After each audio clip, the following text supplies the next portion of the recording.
Whoa, quite a mouthful. So basically what that means is I'm brand new in my career, so thank you very much for having me up here. You may have noticed, not only am I not female, my name is not Jane Pointer. Unfortunately, she could not be here with us today due to an unexpected business issue, but she sends her apologies and best wishes for a successful symposium. Do I have a clicker up here? Is that what this is? Okay, we'll give it a shot. So instead, anyway, you get me, the downside being that you don't get a CEO. The upside, however, being that you get someone who's giving probably not only the pinnacle presentation of his young career, but hopefully the first and one of many that will aid our entire industry. You know, it's the culmination of my young 24 years of dreams, and in so doing, I thought it would be best to weave some of my story into Worldview's story. So that's where I'll start. I started out my career chasing what probably every 20-year-old young business person wants out of life: $1 million, a private yacht, 3 models of different Tesla cars.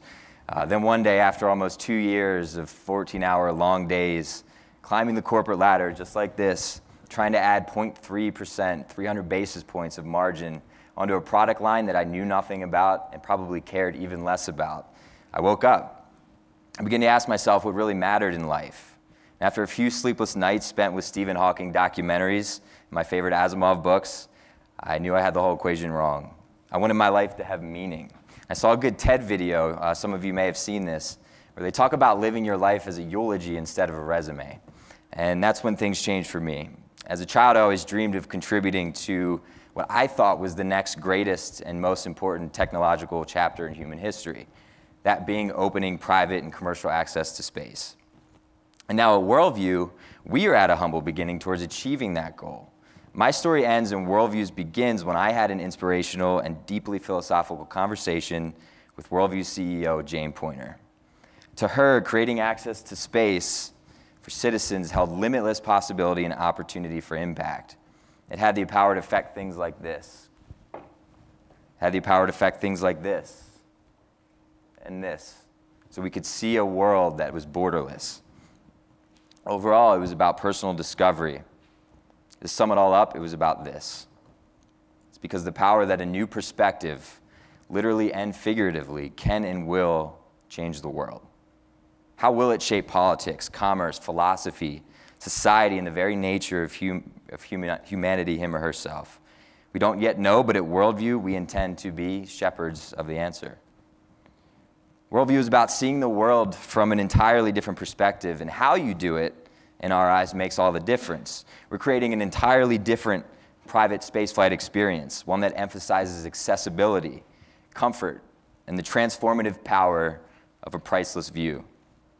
We'll carry our Voyagers, as we call them, and payloads and scientists and students 32 kilometers above the Earth, situated comfortably inside of this pressurized capsule. And that capsule is suspended beneath a 40 million cubic foot high-altitude balloon constructed of high-performance polyethylene film. So this creates an experience like no other. Our technology is not only trusted, it's reliable, it's been around for decades, high-altitude ballooning.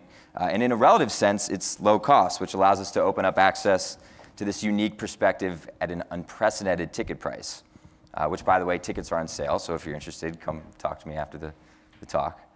The voyage is relatively long in duration, allowing our Voyagers to soak in and enjoy the view and share it with others back on Earth below. We will have Wi-Fi connectivity, so you can tweet, you can share on social media while you're up there in space. And it's a peaceful experience. There's no zero gravity. There's no adrenaline rush here. It's accessible with little to no barriers to entry for anyone and everyone. And of course, the view, right?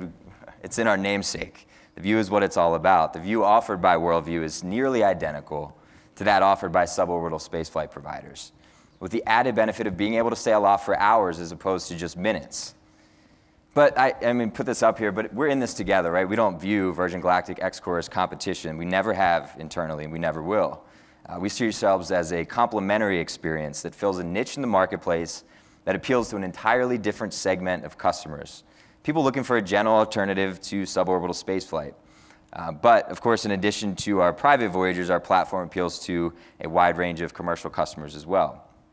We are pioneering a new area of discovery, both personal and scientific, at the edge of space. For researchers, scientists, students, educators, I'd love to stand up here and tell you about all the different applications that we're capable of doing for people, but that would take forever. So you have to use your imagination. How could you benefit from a gentle, long-duration, 130,000-foot flight into the stratosphere? We're creating a routine, affordable access to this environment. And if you have the idea, we can do it today. Our unmanned flights are open for business right now. Come to talk to me after this talk. If you have something that you're interested in discussing, I'll be sure to put you in touch with the right person internally.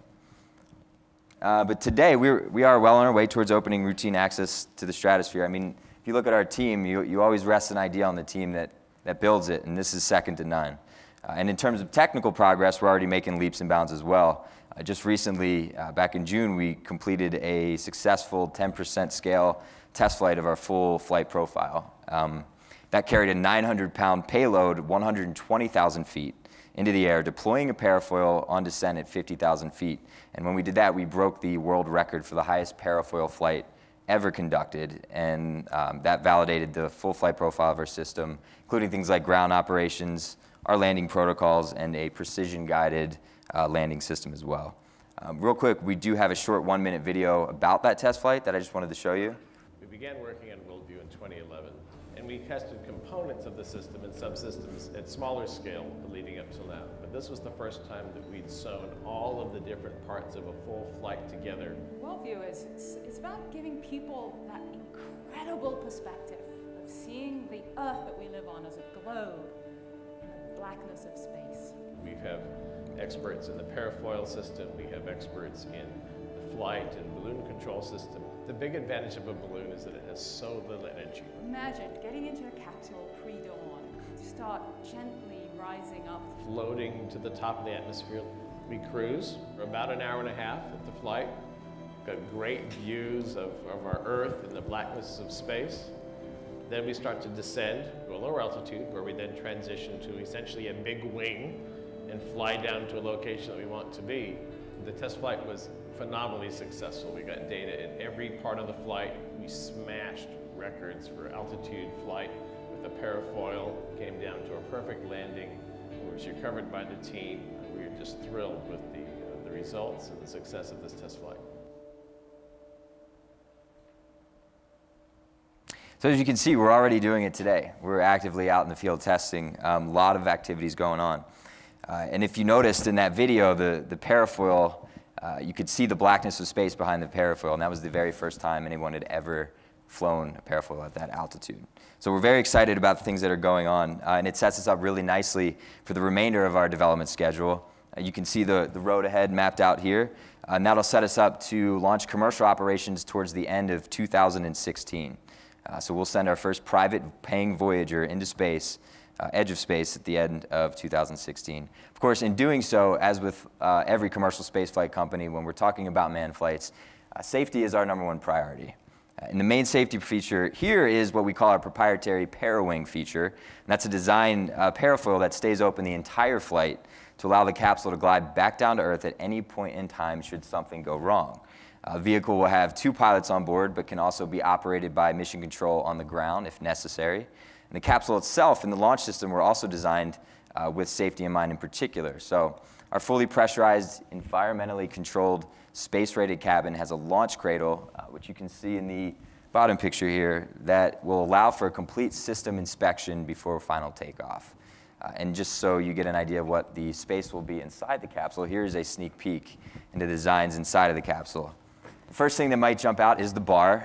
We do have a bar on our spacecraft. Voyager space would be incomplete without a martini, so that's on there. But if you have a bar, you have to have a bathroom as well, so that you'll also notice that.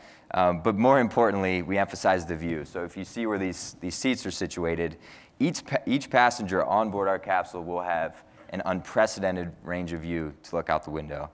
That's what this is all about. So from head to toe, they'll be able to see unobstructed the world and space and stars outside the capsule.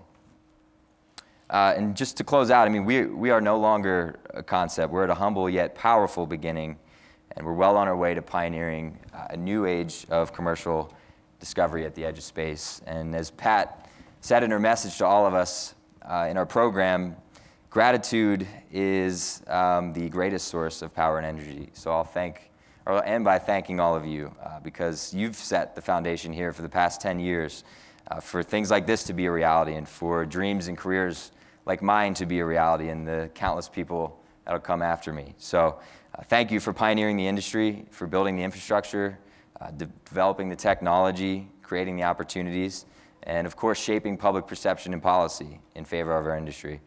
For that, you all deserve the round of applause. Thank you.